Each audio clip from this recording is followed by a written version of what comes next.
You know, it sounds funny, but it's not. You ever met somebody so stirred up, so hurt, maligned, that they turn their back on God? In their mind, they feel left helpless and like he doesn't care, or worse. Well, some might say, well, that's the most unorthodox response to God. But really, perhaps the majority of us have really posed the question, and it seems current and cultural. They ask, does God care? In light especially of what's happening in our world.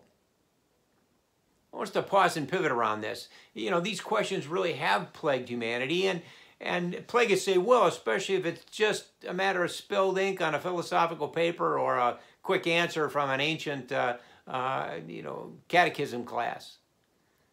I'm not going to assert that in the next 2 minutes it'll be all cleared up, but I'm moved again to remind myself that God does care and there's hope. Hey, think about this. Where did this idea of caring even come from? That we find ourselves in such a deficit to kind of prejudice this idea that there was and is a standard of care. An idea and expectation that someone can salve our pain. Wow. That standard care or compassion is how God defines himself. The ancient scripture says he's the Father of compassion, the God of all comfort. And to the question of, well, if he does care, then why doesn't he show it? Well, ultimately, God has shown the depth of his love and care. Ancient scripture again, it's out of the book of Hosea, chapter 11. The description is God speaking, how can I give you up?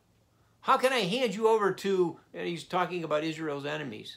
How can I treat you like the surrounding nations, the disobedient ones?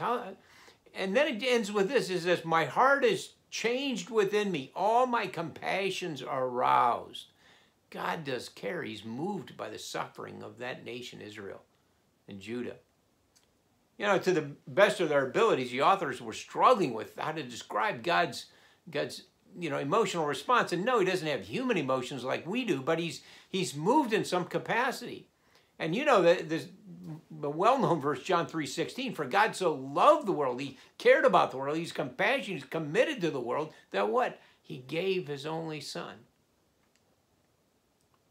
One author, in discussing that passage, he said, far from impassionately watching human pain from the glories of heaven, God determined to enter the fallen world and to experience the full blunt of suffering.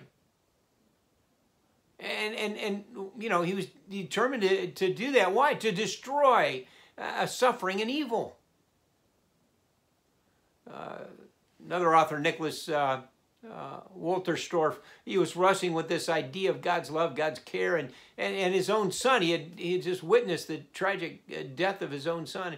And grieving this, yet trying to reconcile, does God care? And this is what he wrote. He said, God is love, and that's why he suffers. To love our suffering world is to suffer. God is so suffering for the world that he gave up his only son to what? To suffering. The one who does not see God's suffering doesn't see his love. God is suffering love.